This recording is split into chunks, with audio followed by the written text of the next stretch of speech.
Ndër të tjera në lajme do të ndiqni, Ministri i Ekonomisë Ibrahim Aj ka prezantuar treguesit e ecurisë së ekonomisë. Në 9 mujorin 2025, rritja ekonomike ishte 3,75%. Këtë vit Shqipëria nis prodhimin e municioneve dhe dronëve. Sipas Ministrit të Mbrojtjes, Kajo ka gati 6 kontrata bashkëpunimi. Gjatë 2025-s vendin tonë vizituan 12,4 milion turistë huaj, sipas Instatë dhe fluksi i daljes së qytetarëve për pushime jashtë është i lartë. Shtohen përfituesit nga përjashtimi i pagimit të taksës së automjeteve të përdorura dhe luksoze. Ministria e Financave miraton udhëzimin përkatës.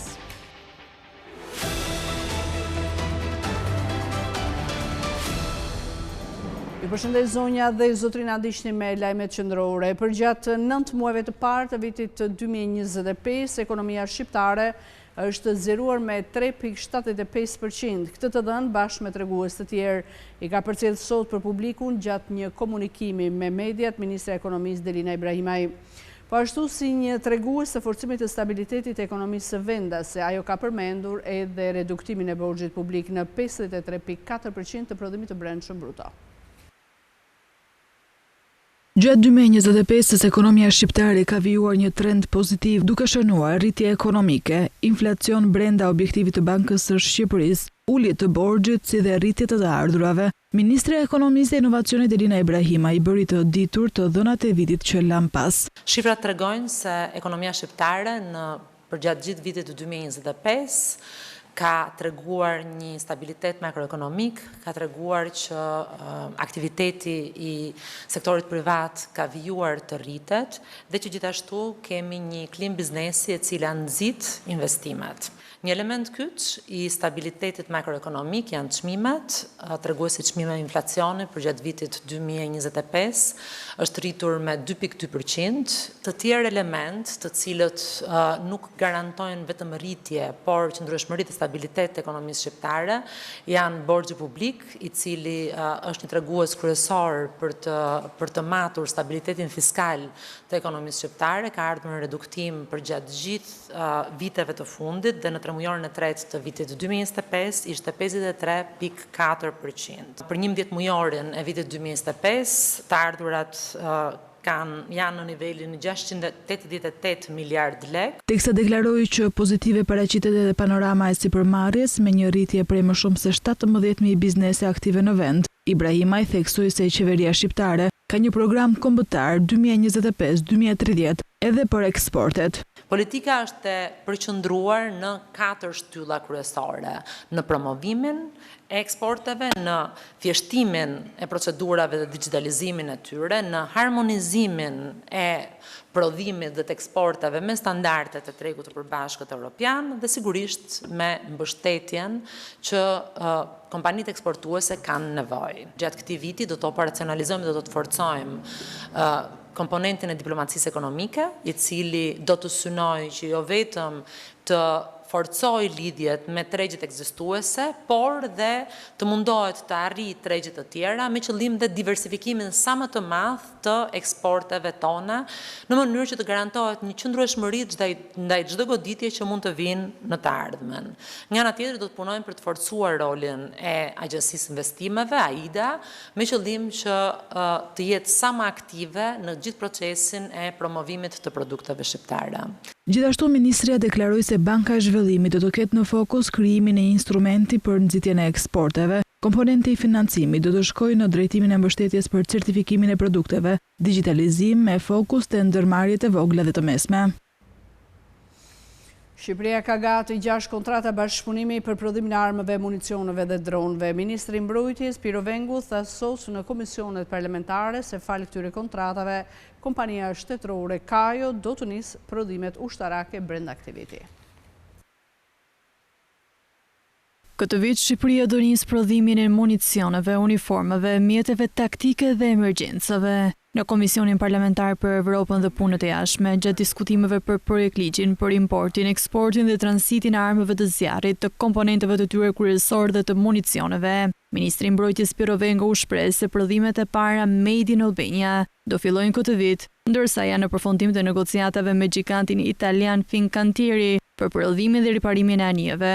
Jemi gjithashtu, siç kam pasur mundësi ta bëj publik disa herë, në përfundim të negociatave me Finkantierin për ringritjen e kantierit detar të Pashalimanit në bashkëpunim me gigantin italian për të pasur mundësi të prodhojmë jo vetëm anijet tona, jo vetëm të mirëmbajmë, po edhe të mund të prodhojmë mjete dhe të riparojmë mjete për nevojat vendeve aleate. Ky është spektri në cilin po ecim, presim që produktet e para Made in Albania për 3 prej nën produkteve që përmenda, mjetet taktike, mjetet emergjencave, uniformat dhe municionet, prodhimet e para të fillojnë këtë vit. Ai u shpreh se janë nënshkruar 6 kontrata me operator privat për prodhimin e municioneve dhe mjeteve të tjera të nevojshme. Kemi 6 kontrata të nënshkruara aktualisht për krijimin e 6 kompanive të përbashkëta, shtet privat, përmes kompanisë shtetërore Kajo dhe 6 operatorëve privat. 6 kontratat parashikojnë prodhimin e municioneve, prodhimin e mjeteve, pajisjeve personale, uniformave, armatimit të lehtë, dronëve, sistemeve antidron dhe mjetet e emergjencave civile. Aktualisht, Ministria e Mbrojtjes po bën rishikimin strategjik të mbrojtjes 2026, një dokument që buron nga angazhimet e Shqipërisë në samitin e NATO-s, buxheti i mbrojtjes dhe industria e zyrësi. Vengu shpreh se duhet ripozicionuar strategjia jonë në disa aspekte. Ndërkohë që planifikojmë të rrisim prodhimet ushtarake, prodhimet në bujqësi po ndeshen me pengesa të mëdha. Kështu, sipas të dhënave në vitin 2025, produktet bujqësore shqiptare kanë 2 ritme zhvillimi. Perimet përfaqësojnë një sektor konkurrues me suficit të fortë tregtar, ndërkohë që frutat nuk i mbulojnë dot as importet. Në vitin 2025, importet e zarsavateve dhe rrënjeve të ngrëndshme arritën në rreth 4.35 miliard lekë, ndërsa në peshk kapën 69.4 mijë tonë. Këto nivele janë më të larta të regjistruara ndonjëherë, duke reflektuar rritjen e kërkesës së brendshme dhe nevojën për furnizimin plotësues gjatë gjithë vitit. Megjithatë, eksportet e zarzavateve janë ndjeshëm më të larta. Në vitin 2025, vlera e eksporteve arriti në 14.1 miliard lekë, ndërsa pesha e tyre u ngjit në rreth 175 mijë tonë. Kjo do thotë se eksportet jo vetëm e mbulojnë plotësisht importin, por e tejkalojnë atë me më shumë se 2 herë gjysmë në peshë dhe mbi 3 herë në vlerë. Krahasuar me vitin 2010, eksportet e zarzavateve janë rritur disa herë, duke treguar një zgjerim strukturor të prodhimit vendas të mbështetur nga investimet në sera, teknologji dhe orientimit drejt tregjeve të huaja. Në këtë segment, Shqipëria ka ndërtuar një avantazh të qartë konkurrues dhe një suficit të qëndrueshëm tregtar. Pamja është ndryshe tek frutat dhe arat e ngrëndshme. Në vitin 2025, importet e frutave arritën në rreth 8.32 miliard lekë, ndërsa në peshk kapën afërsisht 99 mijë tonë, duke shënuar një rekord historik. Rritja e importeve është veçanërisht e fortë pas vitit 2020 dhe lidhet me kërkesën e vazhdueshme për fruta gjatë gjithë vitit, përfshirë produkte që nuk prodhohen mjaftueshëm në vend. Eksportet e frutave ndonse në rritje mbeten më të ulta. Në vitin 2025 ato arritën në rreth 6.76 miliard lekë dhe një peshk për 139 mijë tonë. Në terma vlere, eksportet mbulojnë vetëm rreth 81% të importeve, duke konfirmuar se Shqipëria mbetet e varur për këtë kapitull. Edhe në peshë, megjithëse eksportet janë rritur ndjeshëm krahasuar me një dekadë më parë, struktura e tregut mbetet e pabalancuar. Importet vazhdojnë të luajnë një rol kyç në furnizimin e tregut vendas, veçanërisht për fruta të stinëve të ftohta dhe produkte tropikale, duke ekspozuar sektorin ndaj luhatjeve të çmimeve ndërkombëtare. Krahasimi mes vlerës dhe peshës tregon qartë rolin e çmimeve në këtë bilans të pabarabartë. Shqipëria eksporton zarzavate me çmim mesatar më të lartë sa importon, ndërsa te frutat ndodhet kundërta. Importojnë produkte më të shtrenjta dhe eksportojnë sasi më të mëdha, por me çmim më të ulët për kilogram. Probleme dhe në tregun e prodhimeve blegtorale. Autoriteti Kombëtar i Ushqimit ka hequr nga tregu një sasi të qumshit formul për bebe, pasi ka rezultuar me baktere të dëmshme për shëndetin. Autoriteti Kombëtar i Ushqimit ka njoftuar për tërheqjen nga tregut për produktin e qumështit formul Na1 OptiPro, pasi rezulton me baktere. Pas kryerjes së kontrolleve dhe ndjekjes së gjurmueshmërisë, AKU bën të ditur se ka bllokuar të gjithë sasinë në gjendje të produktit dhe ato të kthyer nga tregu me destinacion as zgjesimin e tij ose kthimin në vendin e origjinës. Referuar njoftimit zyrtar të AKU, pas raportimit të subjektit importues në Shqipëri mbi tërheqjen nga tregu të lotit të formulës për foshnjë Na1 OptiPro 800 gram, njoftim ky i bërë nga kompania prodhuese Nestle, si mas parandaluese pas zbulimit të pranisë së bakterit Cereulide në këtë produkt në subjektin prodhues në Holand dhe pas kryerjes së kontrolleve dhe ndjekjes së gjurmueshmërisë, është bllokuar gjithë sasia në gjendje e produktit dhe ajo e kthyer nga tregu me destinacion as zgjesimin e tij ose kthimin në vendin e origjinës. Gjithashtu AKU informon se nga verifikimet në terren është konstatuar se është kryer afishimi i njoftimit për konsumatorin në supermarketet ku është tregtuar ky produkt. Qumshti pluhur i bebeve që është tregtuar në Shqipëri nga kjo kompani ka rezultuar me baktere të rrezikshme për shëndetin. Shqipëria është informuar përmes sistemit RASAF se pas kontrolleve të kryera nga autoritetet italiane është konstatuar prania e substancës cereulide në formulën për fëmijë me origjinë nga Holanda, duke përbërë një rrezik potencial për shëndetin e njeriut. AKU i bën thirrje konsumatorëve nëse e kanë bler këtë produkt dhe kanë në gjendje ta kthejnë atë në pikat e shitjes. AKU për këtë rast ka bërë njoftimin përkatës pranë kategorisë së njoftimeve RASAF. Pesha e tregtisë shqiptare anon gjithnjë më shumë nga porti i Durrësit gjatë vitit 2025, kur totali i tregtisë jashtme ka qenë në rënje në portën detare të Durrësit, janë përpunuar 3.8 milion ton mallra, një rritje kjo me 6.3% krahasuar me një vit më parë.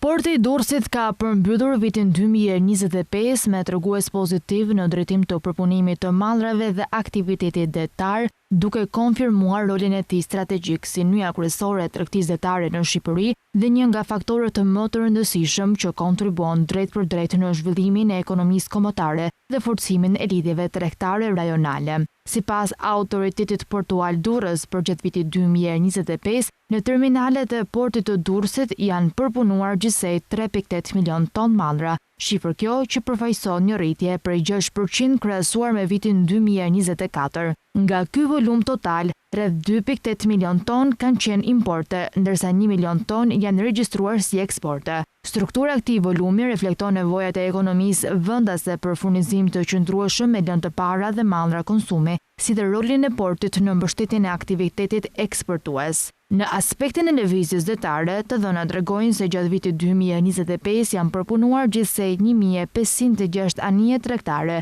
një tregues ky që pasqyron intensifikimin e ndjeshëm të aktivitetit portual, rritjen e volumit të punës në terminale dhe besimin e shtuar të operatorëve dhe linjave detare ndaj portit të Durrësit. Autoriteti portual Durrës thekson se pavarësisht flukseve të konsiderueshme të mallrave dhe mjeteve lundruese gjatë gjithë vitit, porti ka arritur të ruajë një nivel të qëndrueshëm dhe të sigurt operimi, duke garantuar vijshmëri në shërbimet portuale, respektim të standardeve të sigurisë dhe efikasitet në përpunimin e ngarkesave. Ndërkohë, performanca e vitit 2025 krijon një bazë të qëndrueshme për zhvillime të mëtejshme në drejtim të rritjes së eficiencës operacionale, modernizimit të proceseve dhe forcimit të rolit të portit të Durrësit në tregtinë detare rajonale dhe ndërkombëtare. Kartmonedat në Shqipëri rezultojnë se qarkullojnë me intensitet të lartë, që ka i bën ato më të ekspozuara ndaj dëmtimit fizik. Të dhënat zyrtare tregojnë se çdo vit një pjesë e konsiderueshme e tyre që kalojnë nëpër sistem rezulton e papërshtatshme për riqarkullim. Paraja fizike qarkullon intensivisht në Shqipëri, por konsumohet me shpejtësi. Referuar të dhënave të Bankës së Shqipërisë të përpunuara nga Skan Televizion, rezulton se çdo vit në vend përpunohen mesatarisht 90 deri në 105 milion kartmonedha, nga rreth 160 milion që janë në qarkullim në total, të cilat kontrollohen për autenticitet dhe përshtatshmëri për riqarkullim. Nga ky volum, rreth 1 në 5 kartmonedha rezulton e papërshtatshme për përdorim, për shkak të konsumimit fizik dhe zëvendësohet me kartmonedha të reja. Norma e papërshtatshmërisë ka arritur deri në 21.5% në vitin 2024, duke reflektuar përdorim intensiv të keshit në pagesat e përditshme. Sipas Bankës së Shqipërisë, kartmonedhat me prerje të vogla, veçanërisht 500 dhe 1000 lekë, kanë shpejtësinë më të lartë të qarkullimit dhe për këtë arsye konsumohen më shpejt se çdo prerje tjetër. Ato përdoren kryesisht në transakcione të vogla, si blerjet e përditshme dhe shërbimet rutinë. Ky konsum i vazhdueshëm ka edhe një kosto ekonomike.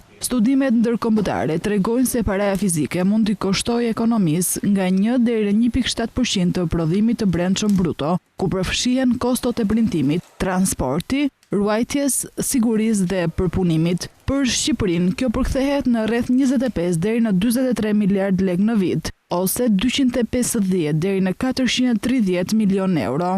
Një kosto që nuk reflektohet drejt për drejt e qytetarët, por që mbulohet nga sistemi bankar, bizneset dhe institucionet financiare. Ekspertët theksojnë se në këtë kontekst, pagesat digjitale paraqiten si më efikase dhe me kosto më të ulët, duke reduktuar shpenzimet e menaxhimit të parasë fizike dhe duke rritur transparencën në ekonomi. Gjatë vitit 2025, Shqipëria regjistroi 12.4 milion hyrje të shtetasve të huaj, duke konfirmuar kështu vimësinë e rritjes së turizmit me Europën jugore si burimi kryesor të vizitorëve. Në total, për gjithë vitin janë shënuar 20.9 milion hyrje.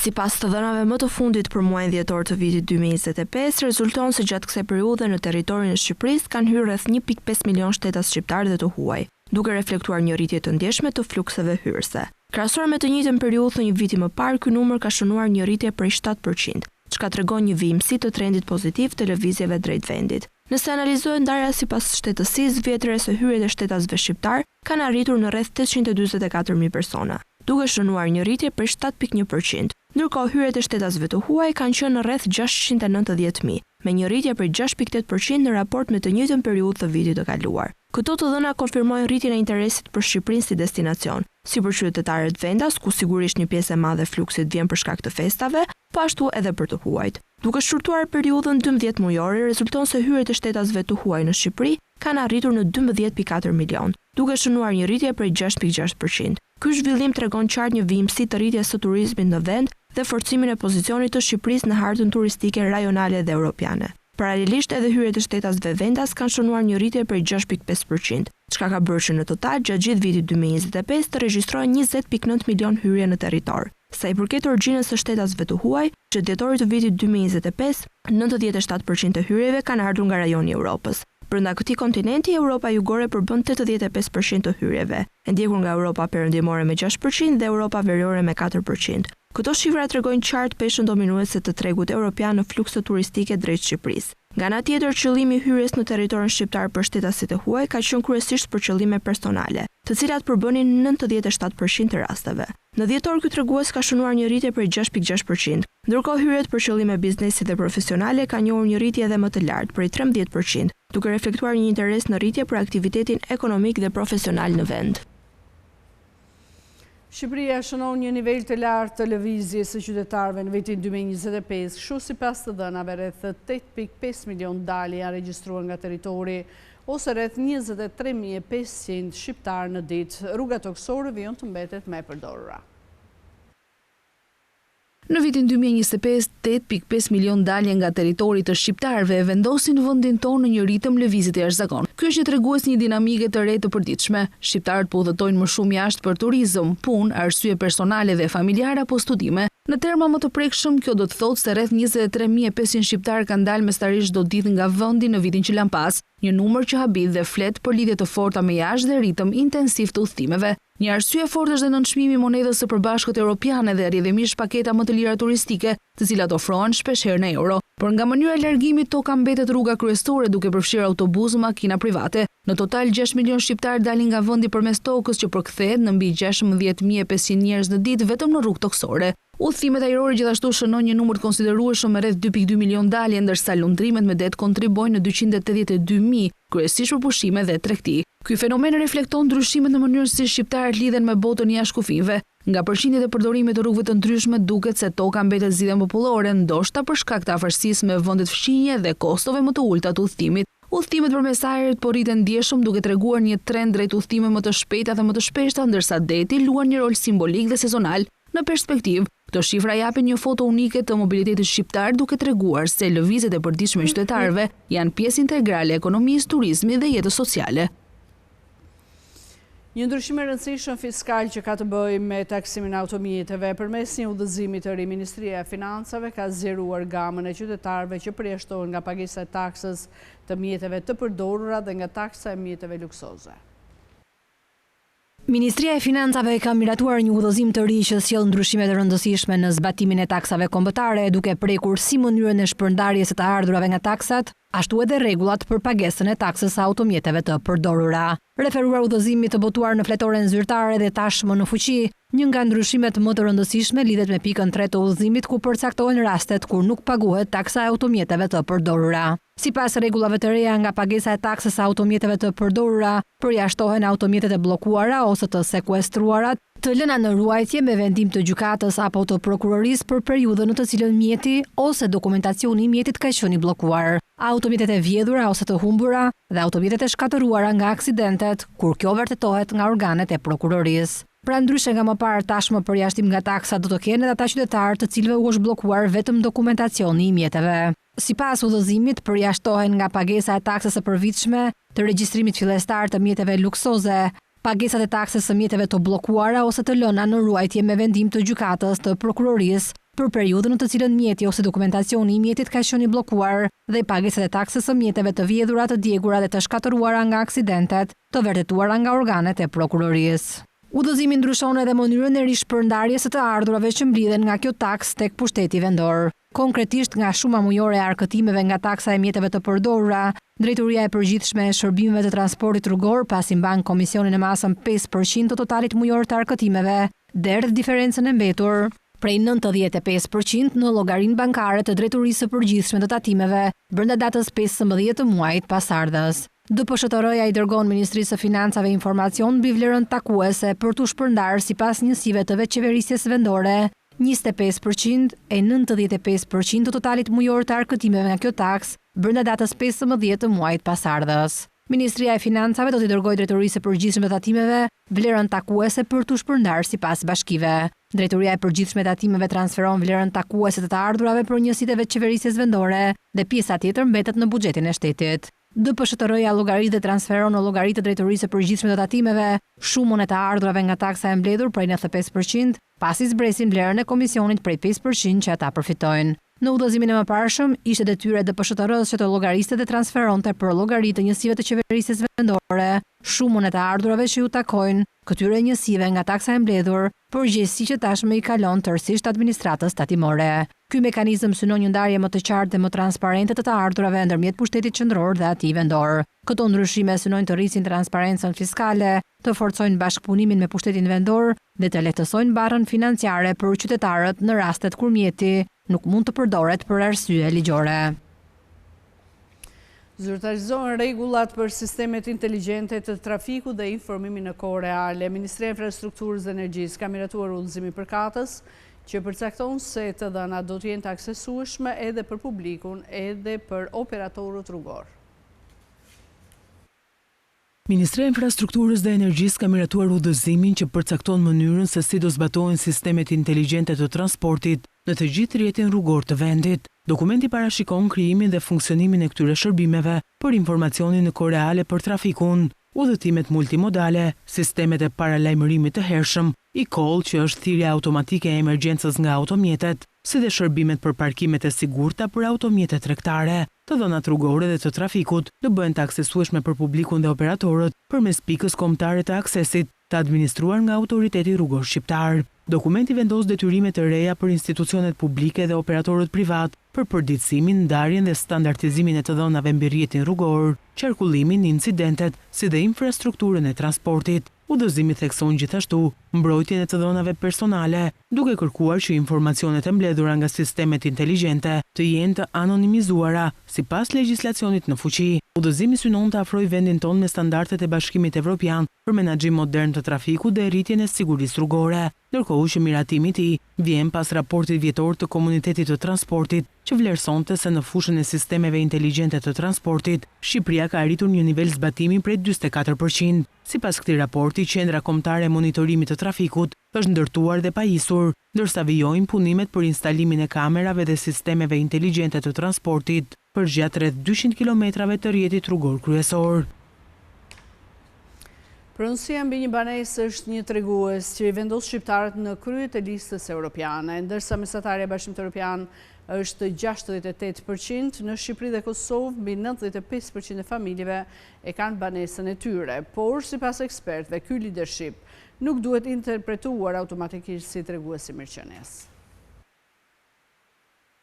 Shqipëria dhe Kosova renditen në krye të Evropës për nivelin e pronësisë së banesave, duke lënë pas të gjitha vendet e Bashkimit Evropian. Të dhënat më të fundit të Eurostat për vitin 2024, të kombinuara me burime ndërkombëtare si Statista Capitalist, tregojnë se norma e pronësisë së banesave arrin në 95.9 deri në 96% në Shqipëri dhe rreth 97.8% në Kosovë. Sipas analizës së Altax, këto shifra përfaqësojnë nivelin më të lartë të pronësisë së banesave në të gjithë kontinentin evropian. Për krahasim, mesatarja e Bashkimit Evropian qëndron në vetëm 68.4%, ndërsa edhe vendi me normën më të lartë brenda Bashkimit Evropian, Rumania, me rreth 95.3%, mbetet poshtë Kosovës dhe Shqipërisë. Harta krahasuese e Evropës e bën këtë realitet vizualisht të qartë. Shqipëria dhe Kosova përfaqësojnë një model ballkanik të pronësisë, pothuajse universale të banesave,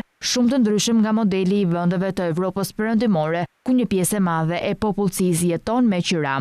Sipas Altax, ky kontrast pasyron dy filozofi të ndryshme të strehimit. Në Shqipëri dhe Kosovë, banesa shihet kryesisht si një aset sigurie sociale dhe ekonomike për shkak të mungesës së strehimit social dhe të tregjeve të forta të qiras. Në këtë kontekst, pronësia e banesës ka shërbyer historikisht si forma kryesore e mbrojtjes familjare ndaj pasigurisë ekonomike. Megjithatë, Altax thekson se ky leadership i Shqipërisë dhe Kosovës në pronësinë e banesave nuk duhet interpretuar automatikisht si tregues i mirëqenies. Rritja e çmimeve, urbanizimi, emigracioni të rinjve dhe investime spekulative mund të ndryshojnë gradualisht modelin e strehimit edhe në Shqipëri, duke afruar me trendet e Bashkimit Evropian, por nga një piknisje jashtëzakonisht e lartë. Për një vlerë prej 287 milion lekë, 3 kompani greke janë bashkuar në një operator të vetëm që do të ngrejë platformën e shitjes së energjisë mes Shqipërisë dhe Kosovës. Bursa shqiptare e energjisë elektrike Alpex e vlerëson këtë si investimin më të rëndësishëm digjital në sektorin energjetik për të dy vendet. Bursa shqiptare e energjisë elektrike Alpex ka shpallur kompaninë fituese që do ngrejë platformën e tregtimit elektronik për Shqipërinë dhe Kosovën, një ndër investimet më të rëndësishme digjitale në sektorin energjetik për të dy vendet. Sistemi i ri elektronik që do shërbesi qendra teknike e tregtisë së energjisë elektrike për zonat e ofertimit të Shqipërisë dhe Kosovës, synon të ofrojë menaxhim të automatizuar, shpejtësi të lartë ekzekutimi, transparencë dhe siguri maksimale për operacione tregtare. Platforma është projektuar që të përmbush standardet më të larta teknologjike dhe rregullatore për tregjet e energjisë dhe do të mbështesë funksionimin e tregut të ditës në avans, si dhe tregun brenda së njëjtës ditë, duke përfshirë dhe modalitetin e bashkimit të tregjeve. Në dokumentet e tenderit, të cilat përshkruajnë me detaje kërkesa teknike, është theksuar se sistemi duhet të jetë i besueshëm, i sigurt, i lehtë për përdoruesit dhe me kapacitete për rritje në të ardhmen. Fitues është shpallur bashkimi 3 operatorëve grek me një ofertë prej 287.3 milion lekë, ndërkohë që operatori tjetër pjesëmarrës në garë është skualifikuar pasi nuk përmbushte kriteret e tenderit. Alpex thekson se platforma e re do të forcojë transparencën, konkurrencën dhe efikasitetin në tregun e energjisë elektrike.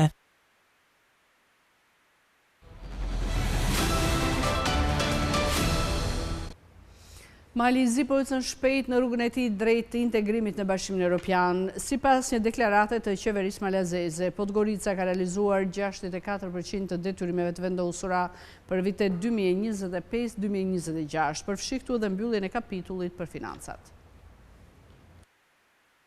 Gjatë vitit 2025 janë realizuar 64% e detyrimeve të vendosura për rrugën e antarësimit në BE. Këtë deklarim ka bërë qeveria Malit të Zi në kuadër të programit të antarësimit 2025-2026, i miratuar në shkurt 2025, ku përfshiheshin 33 kapituj negociues. Pas konsolidimit të detyrimeve që përsëritën në disa kapituj negociues, pa dublimin e akteve, janë identifikuar 354 detyra unike, për të cilave janë realizuar 225 ose 64%. Këto rezultate tregojnë për një përparim të qëndrueshëm dhe të matshëm në zbatimin e programit, thuhet në njoftimin e qeverisë malazeze. Ndërkohë, gjatë takimeve në Davos, kryeministri i Malit të Zi ka folur për ritmin e reformave të Malit të Zi dhe realizimin e masave dhe projekteve nga plani i rritjes, si dhe u njoftua vazhdimi i mbylljes së kapitujve negociues si javën e ardhshme. Sipas njoftimit nga kabineti i kryeministrit, bëhet fjalë për kapitullin 32 mbi mbikëqyrjen financiare, që është nën përgjegjësinë e Ministrisë së Financave. Kryeministri malazez Spajić bëri të ditur se ekipet negociuese malazeze po punojnë me përkushtim mbi secilin nga 21 kapitujt e mbetur për mbyllje, dhe në këtë drejtim do të organizohen edhe seanca të jashtëzakonshme të parlamentit. Një fokus i veçantë, siç u theksua gjatë takimit, është mbi kapitujt 23 dhe 24, ku po punohet vazhdimisht mbi përfundimin e procesit të emërimeve në drejtësi. Spajić theksoi se Mali i Zi këtë vit, ndërsa shënon 20 vjetorin e rikthimit të pavarësisë, ka një sër aktivitetesh ndërkombëtare, kryeson procesin e Berlinit, Fondin për Ballkanin Perëndimor dhe Komitetin e Ministrave të Këshillit të Evropës, dhe më 5 qershor do të jetë edhe mikpritës i samitit të Bashkimit Evropian Ballkani Perëndimor.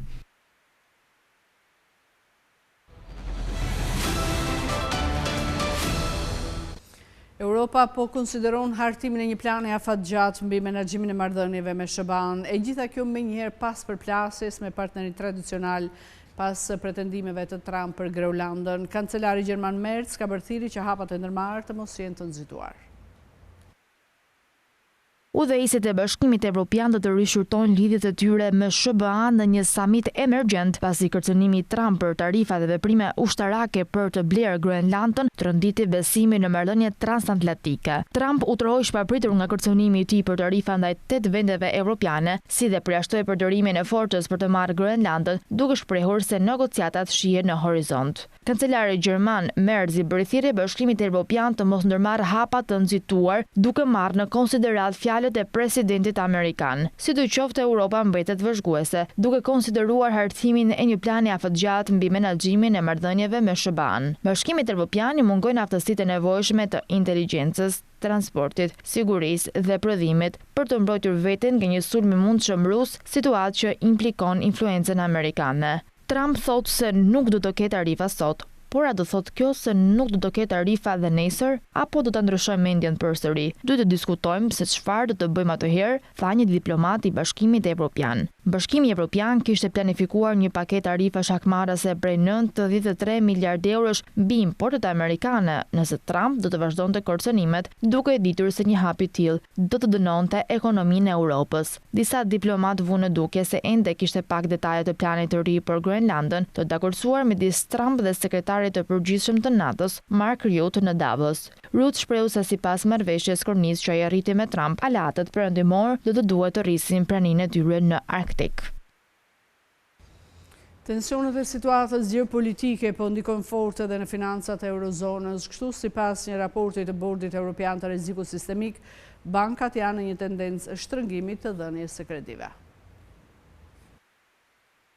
Bankat e eurozonës pritet të hasin vështirësi financimi në treg, veçanërisht me dollarin amerikan dhe monedha të tjera të huaja nëse vazhdon pasiguria e lartë gjeopolitike, paralajmëroi Bordi Evropian i Rrezikut Sistematik. Raporti i BERS erdhi pikërisht në kohën kur tensionet midis Europës dhe SBA përshkallëzuan këtë javë për shkak të planeve të presidentit Trump mbi Groenlandën. Organi më i lartë mbikëqyrës i riskut financiar në BE zbuloi se tronditjet gjeopolitike kanë tendencë të zvoglojnë huamarrjen e bankave në tregun me shumicë. Kjo për shkak se blerësit e obligacioneve bankare dhe instrumenteve të tjera bën më të kujdesshëm ndaj rrezikut gjeopolitik. Bankat reduktuan huamarrjen e tyre në valutë huaj përballë pasigurisë së politikave ekonomike. Analiza tregoi gjithashtu se shitjet e obligacioneve bankare dhe obligacioneve të sigurta ishin më të qëndrueshme pas këtyre tronditjeve, ndërsa financimi përmes letrave me vlerë të mbështetura nga asetet dhe hipoteka ishte më i prekshëm. Së fundmi shihet se bankat kanë tendencë të shtrëngojnë ofertën e kredis kur politika ekonomike e SBA-s bëhet më e pasigurt, me një rënje prej rreth 4.5% në totalin e kreditimit dhe një rritje prej rreth 90 pikësh bazë në normat e interesit në bankat që janë më të ekspozuara ndaj Shteteve të Bashkuara. Italia dhe Gjermania po ndërtojnë një pol të ri bashkëpunimi me synim transformimin e Bashkimit Evropian. Gjithçka pritet të materializohet pas takimit ndërqeveritar që mbahet këtë të premte në Rom. Një aleancë më ngushtë midis Italisë e Gjermanisë është në horizont, me ambicien për të ndryshuar Evropën pas dekadash dominimi nga boshti franko-gjerman. Në Davos, kancelari i Gjermanisë Friedrich Merz foli për samitin ndërqeveritar që mbahet këtë të premte në Rom, me kryeministrin e Italisë Giorgia Meloni. Merz dha se kishte përpunuar ide të reja së bashku me Melonin për të transformuar Bashkimin Evropian, të cilat do të propozohen së shpejti. Ndryshimi premtuar nga Merz për t'i dhënë fund ngecjes prapa të potencialit të Evropës është pjesë e epokës së re të udhëhequr nga fuqitë e mëdha, që tani duket se kalon përmes një boshti italo-gjerman. Në Itali, kancelari do të diskutojë me Melonin marrëdhënie dypalëshe, çështje të politikave evropiane dhe ekonomike, si dhe çështje të politikave të sigurisë dhe mbrojtjes, tha qeveria gjermane në një deklaratë. që rregullimi në skenën ndërkombëtare i shkaktuar pjesërisht nga kërcënimet e presidentit të SBA-s Donald Trump për të aneksuar Groenlandën, i ka bërë qeveritë e Romës dhe Berlinit të pajtohen për çështje të ndryshme që u trajtuan të njëjtën në mbrëmje në Këshillin Evropian në Bruksel. E para është konkurrueshmëria, për të cilën Merz ankohet se Evropa po mbetet prapa. Mediat kanë theksuar harmoninë e Gjermanisë me Italinë në politika dhe garancitë e migracionit për industrinë e automobileve, me një thirrje për neutralitet teknologjik për të arritur qëllimet e marrëveshjes së gjelbër të BE-s dhe jo domosdoshmërisht eliminimin e motorëve me djegje të brendshme. Plani i ri i veprimit italo-gjerman përfshin objektiva dhe iniciativa të përbashkëta nga ekonomia te teknologjia, e deri te bashkëpunimi më i ngushtë në fushat e mbrojtjes dhe hapësirës, ka njoftuar mediat e të dy vendeve. Jo vetëm plane për paqen, por edhe për rindërtimin, Shtetet e Bashkuara ka prezantuar në Davos projektin e gazës së re të rindërtuar nga e para. Plani u prezantua nga Kushner, dhëndër i presidentit Trump.